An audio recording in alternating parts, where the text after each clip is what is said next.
Hey everybody, it's Ryan Metzler here again, and today we're going to take a look at a game by a friend of mine, actually. His name is Kane Klenko.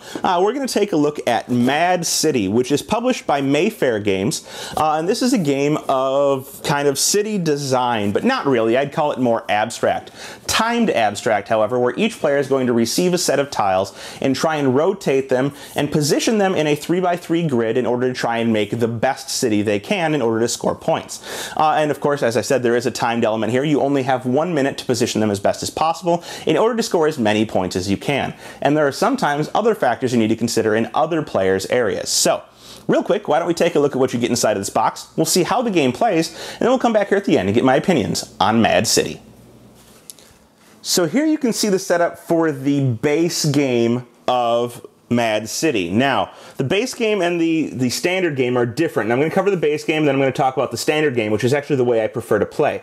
But in the base game, essentially what's going to happen is there are these tiles in the game. There are tiles enough for all of the players. The game plays all the way up to 6, I believe. So you can, scale it however you'd like, but there are enough tiles for 6 players in here. And what you're going to do is you're going to shuffle these tiles up, and each player is going to grab 9 of these tiles. So 1, 2, 3, 4, 5, 6, 7, 8, 9. And they're actually going to take these 9 tiles and pass them to the player on their left. It's just so you're not cheating by looking at the tiles that you happen to get. As soon as everyone has their 9 tiles, you're going to flip this 1-minute timer. And everybody's going to flip over their tiles and they're going to take a look at what they have. And you'll see that these tiles have different zones on them. This one has a yellow zone and it has a park. This one is all yellow. This one's got some blue and a lake. We have some red areas, some more lakes, but it's basically going to be blue, yellow, red, lakes, and forests. And what I'm going to do is I'm going to be rushing to put these together. So I'm going to try and take them all and throw them into the best areas I can, having large areas of certain types, and trying to strategically plan how I would like them to be placed out in a 3x3 grid. So you're going to have a large square by the time you're done. You need to get all of this done before this timer runs out, because if you don't have it done by the time the timer runs out, you have to randomly shuffle the other pieces and put them out onto your board without looking at them, which will kind of mess up your planning. So you're going to put them out like this, and once that minute's done, you're going to go to scoring. A special circumstance is the Park Ranger token. If you want, anytime while you're in the middle of doing this, you can grab the Park Ranger token, and you're going to be the Park Ranger for that turn. You're going to score points for the sizes of your lakes and ponds, and that'll be bonus points that you can earn throughout the turn. Once you're done with this, you're going to score your different types of areas. You're going to score your yellows, your reds, and your blues. And you'll see that there are different scoring options for each of these. So let's hold this up a little bit closer. You're going to look at the size of the area, specifically the symbols that are in the area. In this case, we're looking at houses. And if I have 0 to 2 houses in an area, it's worth 0 points. 3 to 6 is worth 1. 7 to 12 is worth 3. And 13 plus is worth 5. Well, all of my yellows are connected, and there's at least 13 in there, so that's going to be worth 5 points, which I would mark on my track with a 5. Now, in addition to that, you're going to see that I'm going to score reds. And reds score a little bit easier. 0 to 1 is 0, but 2 plus is worth points right away. Unfortunately, I only have an area of 2, which would give me 2 more points that I would score. You'll see that if you get 9 plus, you get 6 points. So they're slightly better than the yellow, slightly easier, but there's less reds that are available. The blues here are even more point scoring. So 0 to 1 is 0, but if you get 8, you're going to get 7 points. So you'll see that I have an area of 3. An area of 3 would be worth 2 points. That area of 2 is also worth 2 points, so I'm going to score 4 points for my blue. In addition, if I had picked up the Park Ranger, I am going to score points for that. So you'll see that the number or size of each of these different features, my lake and my forests are all one size, or my lake and my parks. I'm going to get 1 point for each of them. If I'd have put them together a little bit better, I'd have gotten 3 points for a park or a lake of size 2, and so forth and so on. So you'll see my placement's not optional here. I have far more than 13 of these yellow buildings in my area. I could have split it up a little bit better, maybe made a larger red or larger blue area and gotten more points, while reducing the size of this, which would have had no effect on my points, or perhaps even given me more. If I was able to make an area of 13 plus and say 3 to 6, I'd have gotten an extra point. So you're going to do this, you're going to score your points onto the board, and you're going to go ahead and you're going to clear up and start a new round, shuffling and putting stuff in. One more thing to mention is that whoever has the longest continuous road, which is another thing you can try and build, is worth an additional 3 points. So building the longest continuous road is going to be good. That's really all there is to the basic game. You're going to play through until one player manages to reach 150 points. If you do get 150 points and nobody else does, you're going to be the winner. Otherwise, whoever has the most points will be the winner of the game. But that is just the basic version, the basic game.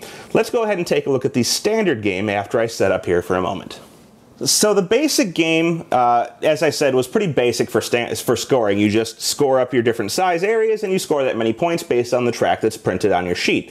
There's going to be a similar type of scoring here for the standard game, but you're going to play slightly differently. So there's still the timer, and everybody's still going to get their 9 tiles that they had before. 1, 2, 3, 4, 5... 6, 7, 8, 9. These are the same 9 tiles I had before. Now, what you see here, though, is that you have these different little scoring indicators. That each of these scoring indicators is going to be based on how many of the different features are in your area. So this one is for houses. If you have an area with 3 to 6 houses, you're actually going to rotate this 1 time, unless you have an area with two areas with 3 to 6 houses, in which case you would rotate it twice. And you're going to need to rotate it 5 times, and then one more time, well, 1, 2, 3, 4, and then one more time in order to flip it over. From that point on, all of the times that you get 3 to 6 houses in one of your zones, you're going to score 1 point.